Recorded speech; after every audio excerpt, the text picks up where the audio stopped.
안녕하세요. 오늘은 월경에 대해서 말씀드리고자 합니다. 건강한 월경이란 생리에 통증이 없는 상태, 생리가 규칙적인 상태, 덩어리가 없는 상태, 색깔이 맑은 상태, 양이 적절한 상태, 그리고 생리 전후에 감정 기복이 없는 상태, 이 6가지를 좋은 월경표로 삼는데요. 생리통 때문에 오시는 환자분들이 많지만 실제적으로는 이 주기가 굉장히 중요한 문제에 해당됩니다. 생리 주기와 관련돼서 오는 대표적인 질환으로는 생리불순, 두 번째는 다낭성 난소증, 세 번째는 조기 폐경이 있습니다. 이 3가지가 대표적인 생리 주기의 문제에 해당됩니다. 그런데 생리 주기의 문제 중에 대표적인 질환인 다낭성 난소 증후군에 대해서 진단을 받고 어떤 치료를 해야 될지 몰라서 치료 시기를 놓치거나 또는 결혼해서 임신할 때쯤 치료해야지 라고 생각하고 방치하신 분들이 굉장히 많아요.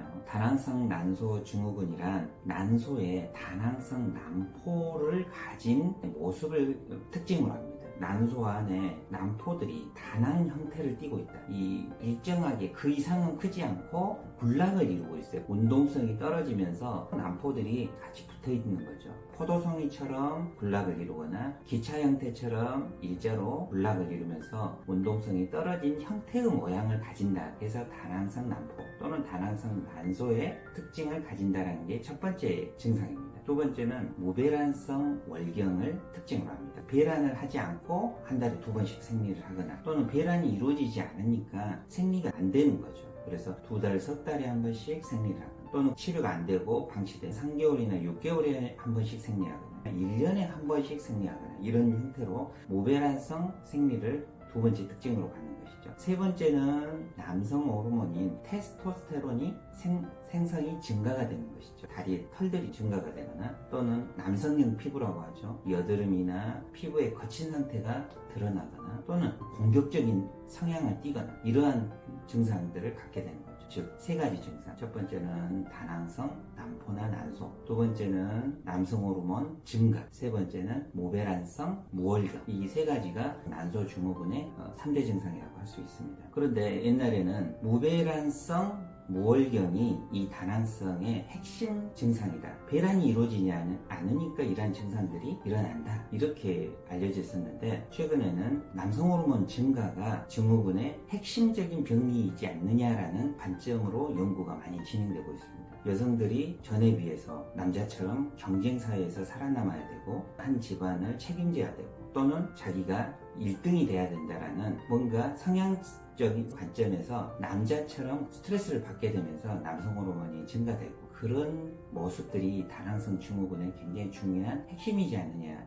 이런 관점에서 연구들이 많이 진행이 되고 있습니다. 이러한 부분들이 한의학에 있어서는 월경 불순의 범주하고 연관돼서 살펴봐지는데, 월경 불순은 한 달에 2번 생리하거나 2달에 한 번 생리하는 상태를 월경불순 또는 생리불순이라고 정의를 합니다. 단순히 말하면 다낭성 난소 증후군의 첫 초기 증상하고 유사한데, 이런 생리의 주기 문제들이 드러날 때 초기에 잘 관리하면 다낭성 형태로 가지 않는데, 그러다가 조절되겠지 라고 기대를 하면서 방치하는 경우가 많거든요. 그래서 월경불순이 다낭성 난소 증후군의 형태로 가게 되는 것이죠. 근데 그런 관점에서 살펴본다라면 어떤 스트레스나 어떤 피로 상태들이 처음에는 호르몬을 주관하는 이 뇌하수체에 뭔가 압력이나 어떤 두개골의 구조적인 압력 등에 의해서 호르몬 축인 뇌하수체가 영향을 받은 상태가 골반 자궁에 영향을 주게 되는 것인데, 부분들이 시간이 경과가 되면서 호르몬 내분비 축이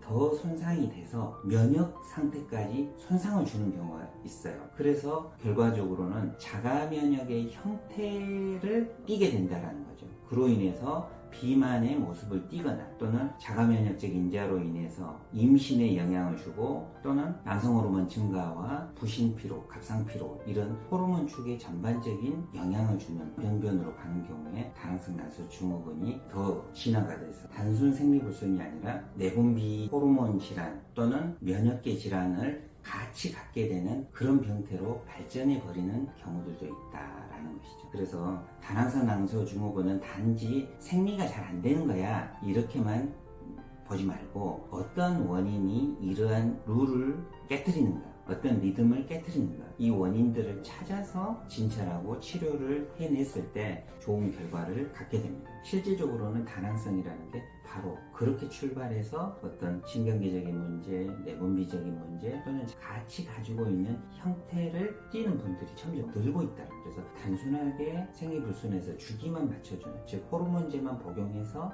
금방 좋아지는 초기의 형태도 있지만 제가 마지막으로 이야기했던 복잡한 형태들도 갖고 있다는 거. 그래서 그 부분들을 잘 살펴봐 가지고 치료를 한다라면 충분히 극복할 수 있는 질환이라고 생각합니다.